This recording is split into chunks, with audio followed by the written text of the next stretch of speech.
conflict in Syria has entered its fourth year, and the United Nations estimates the fighting has left more than 100,000 people dead. While the Assad regime is trying to crush the rebellion, the rebel groups are fighting back with support from much of the Syrian population and also from external backing, including some foreign fighters who go to Syria to fight alongside the rebels.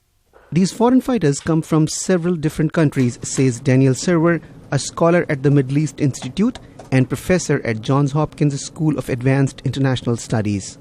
They're mainly from the Middle East, but there are some from Europe and even a few from the United States. And now you have some influx also from Pakistan that's in the news. It's a serious problem. Even though these foreign fighters are fighting against the Assad regime that Washington heavily criticizes for its alleged human rights violations, Server says these radicalized militants are of great concern to the U.S. as well.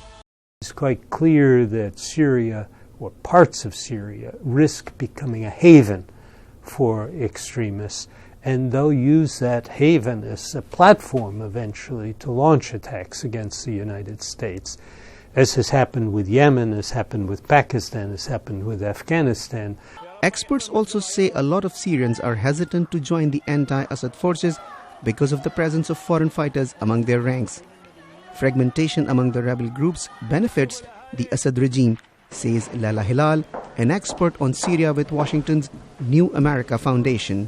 The opposition that is fighting against the Assad regime is factionalized, it's fragmented, and increasingly so. We have something in the number of 5,000 different fighting brigades. And so without the unification of the opposition fighters, it's very hard to mount a successful campaign. Peace talks between the Assad regime and rebel forces have not produced any positive results.